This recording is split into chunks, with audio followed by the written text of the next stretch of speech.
नमस्कार दोस्तों, मेरा नाम है विमल सिंह बालाजी स्टडी अड्डा में आप सभी का स्वागत है। आज तारीख आपकी 12 जुलाई 2024 की एक करके सभी अपडेट की आज की बात करेंगे। सबसे पहले अपडेट, तो इससे पहले एक अपडेट में आपने देखा था निकल के आया था कि किस विभाग में कितनी रिक्तियां हैं। वहां पर बात की गई थी उत्तर प्रदेश के अंतर्गत जो बेसिक शिक्षा विभाग है उसमें 45,000 रिक्तियों को लेकर के बात की जा रही थी और इतनी वैकेंसी आगे आने वाले टाइम में आने को लेकर के बात की जा रही थी।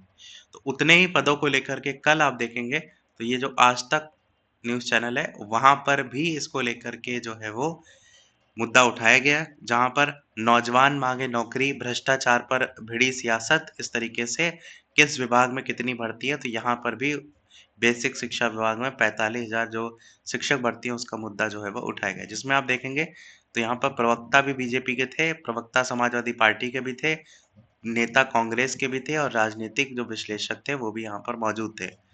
नीचे भी भर्तियां कहाँ अटकी, इन बातों पर चर्चा की गई। साथ ही इसमें 21,940 पदों पर भर्ती के लिए अब तक परीक्षा नहीं ली गई है, उसको लेकर के भी बात की गई। साथ ही सरकारी नौकरियों के नतीजे में 5-5 साल का इंतजार, इसकी चर्चा की गई। उच्च शिक्षा, माध्यमिक शिक्षा, उच्च शिक्षा में भर्तियों को लेकर के बात यहाँ पर की गई और यहाँ पर बात की जा रही है कि आने वाली हैं सरकारी भर्तियां।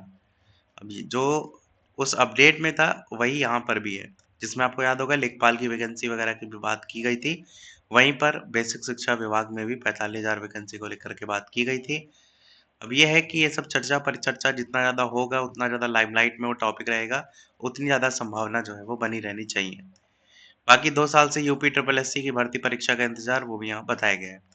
अगली अपडेट है, जून भी बीता, नए आयोग को नहीं मिले स्थायी अध्यक्ष। प्रयागराज से न्यूज है जिसमें जून का महीना भी बीत गया है लेकिन उत्तर प्रदेश शिक्षा सेवा चयन आयोग जो है उनको नए स्थायी अध्यक्ष अब तक जो है वो नहीं मिल सके हैं। नए आयोग को भी शासन की नई गाइडलाइन के अनुरूप बनानी होगी परीक्षा संबंधी नीतियां। इसमें ये बताया गया है कि स्थायी अध्यक्ष की नियुक्ति न होने के कारण नीतिगत जो फैसले हैं वो अटके हुए हैं। नई भर्तियों को लेकर के कोई जो निर्णय है वो भी यहाँ पर जो है वो नहीं हो पा रहा है और पुरानी लंबित जो बड़ी भर्तियां हैं उनकी परीक्षा तिथि भी अब तक तय जो है वो नहीं हो सकी है। शिक्षा सेवा चयन आयोग के स्थायी अध्यक्ष की नियुक्ति के लिए लोकसभा चुनाव से पहले आवेदन जो है वो मांगे गए थे। आवेदन की मियाद बीतने के बाद भी अध्यक्ष का नाम तय नहीं हो सका है और शासन ने दोबारा आवेदन मांग की है। इसके लिए लोकसभा चुनाव की आचार संहिता लागू हो गई थी। इसकी वजह से अध्यक्ष की नियुक्ति प्रक्रिया जो थी वो अटक गई थी। बाकी जितने जितने पद हैं, जैसे आपके असिस्टेंट प्रोफेसर के 1017 पद, अशासकीय माध्यमिक विद्यालयों में टीजीटी पीजीटी के 4,163 पद, इन पर भर्ती के लिए आवेदन की प्रक्रिया को अगस्त में 2 साल पूरे जो है वो हो जाएंगे। अब एक नोटिफिकेशन बिहार विद्यालय परीक्षा समिति की तरफ से माध्यमिक शिक्षक पात्रता परीक्षा एस्टेट 2024 प्रथम के उत्तर कुंजी पर आपत्ति दर्ज करने के संदर्भ में जारी हुआ है, जिसमें लिखा है कि एस्टेट जो परीक्षा हुई थी उसमें जो भी अभ्यर्थी हैं सम्मिलित हुए थे उनको सूचित किया जाता है कि माध्यमिक शिक्षा पात्रता जो पात्रता परीक्षा है उसके रिस्पॉन्स सीट उत्तर कुंजी सहित समिति की वेबसाइट जो है ये दे रखी है, इस पर अपलोड कर रहने एवं उत्तर कुंजी पर आपत्ति दर्ज करने का विवरण यहाँ पर दिया गया है।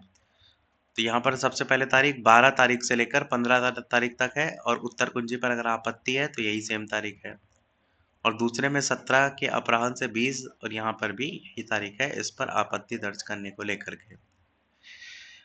आगे है कि रिस्पॉन्स सीट के उत्तर कुंजी में अगर किसी प्रकार की कोई त्रुटि आपको देखने को मिलती है तो आप ऑब्जेक्शन पर क्लिक करके ऑब्जेक्शन कर सकते हैं और 50 रुपये भुगतान भी यहाँ पर बात की गई है। उत्तर कुंजी पर आपत्ति दर्ज करने के लिए संबंधित अभ्यर्थियों को प्रति प्रश्न 50 रुपये निर्धारित शुल्क डेबिट कार्ड या नेट बैंकिंग वगैरह से जो है वो देना पड़ेगा।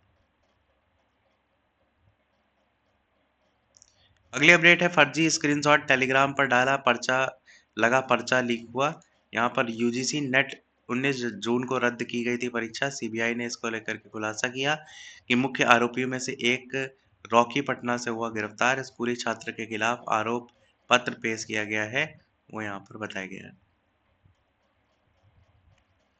सरकारी विद्यालयों के कमजोर जो विद्यार्थी हैं उन पर अब विशेष नजर। पटना से न्यूज है जिसमें मिशन दक्ष के तहत 7 बच्चों के ग्रुप को संवारेंगे एक शिक्षक। दक्ष कक्षा के बच्चों की अलग रहेगी नोटबुक। टोला सेवक और तालिमा मरकज का भी लिया जाएगा सहयोग। हिंदी, गणित और अंग्रेजी में अब कोई भी बच्चा नहीं रहेगा कमजोर, इस तरीके का यहाँ पर जो है वो बताया गया। ऑनलाइन उपस्थिति में दिक्कतों को जल्द करें दूर, मुख्यमंत्री की बैठक कर शिक्षकों की हाजिरी के संदर्भ में अफसरों को दिशा निर्देश दिए गए हैं। न्यूज़ आपकी लखनऊ से प्रकाशित हुई है, लगातार विरोध इसका हो रहा है, इसीलिए वो बताया गया है। साथ ही इसमें सिर्फ डिजिटल उपस्थिति से नहीं सुधरेगी शिक्षा व्यवस्था, ये आपका कांग्रेस प्रदेश अध्यक्ष जो हैं, उनके द्वारा जो लिखा गया पत्र है मुख्यमंत्री योगी को, उसमें इस बात का ज़िक्र किया गया है। विद्या समीक्षा केंद्र करेगा शिक्षकों की मदद, वो यहाँ पर जो है वो बताया गया है। और एक्चुअल में कई जगह पानी वगैरह भी भरा हुआ है, तो उसको लेकर के भी कहीं न कहीं लेट हो रहा है, वो भी यहाँ पर समस्या जो है वो रखी गई है। साथ ही आज से स्कूलों का शुरू होगा निरीक्षण, समस्याओं का होगा समाधान। तकनीक से बच नहीं सकते, इसे अपनाना होगा। जयंत जो है, परिषदीय विद्यालयों में जो ऑनलाइन उपस्थिति के विरोध में आंदोलन कर रहे शिक्षक हैं, उनको लेकर के केंद्रीय मंत्री जयंत चौधरी ने कहा कि वो तकनीक से बच नहीं सकते, ना ही इससे भाग सकते हैं। ये भी कहा है कि शिक्षण कार्य में तकनीक की जो व्यवस्था है, उसको बेहतर करने के प्रयास लगातार जो है वो हो रहे हैं। पुलिस भर्ती पेपर लीक के मास्टरमाइंड राजीव नयन मिश्र की जमानत अर्जी मंजूर हो गई है, जिसमें आरओ-एआरओ पेपर लीक मामले में खारिज हो चुकी है जमानत अर्जी, इसलिए अभी जेल से जो है वो नहीं छूटेगा। बाकी प्रयागराज से न्यूज़ है जिसमें यूपी पुलिस जो सिपाही भर्ती पेपर लीक का मामला हुआ था, उसमें ही नाम आया था मास्टरमाइंड राजीव नयन मिश्र का। तो उसकी जमानत मंजूर कर ली गई है। यह आदेश न्यायमूर्ति समीर जैन की अदालत ने जो है वो दिया है। बाकी परीक्षा आपकी हुई थी 17 और 18 फरवरी को उत्तर प्रदेश पुलिस कांस्टेबल की, आपको पता ही है।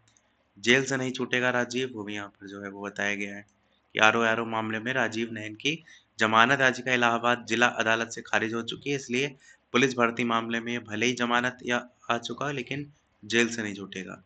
युवाओं को वितरित किए जाएंगे 25 लाख स्मार्टफोन। यूपी डेस्को ने शुरू की फोन खरीदने की तैयारी, 2 करोड़ टैबलेट और फोन वितरण का लक्ष्य यहाँ पर जो है वो रखा गया है, जिसमें आप देखेंगे तो लखनऊ से न्यूज़ है। और जो ये वितरित किए जाएँगे, ये यूपी डेस्को ने 25 लाख स्मार्टफ़ोन वगैरह का ऑर्डर शुरू कर दिया है। एक फ़ोन कॉलेज और विश्वविद्यालय द्वारा चयनित छात्र-छात्राओं को वितरित किए जाएँगे। प्रदेश सरकार स्वामी विवेकानंद युवा सशक्तिकरण योजना के तहत प्रदेश के विभिन्न जो कॉलेज हैं, विश्वविद्यालय हैं, उनमें पढ़ाई कर रहे छात्र-छात्राओं को स्मार्टफ़ोन और टैबलेट जो है वो वितरित कर रहे हैं।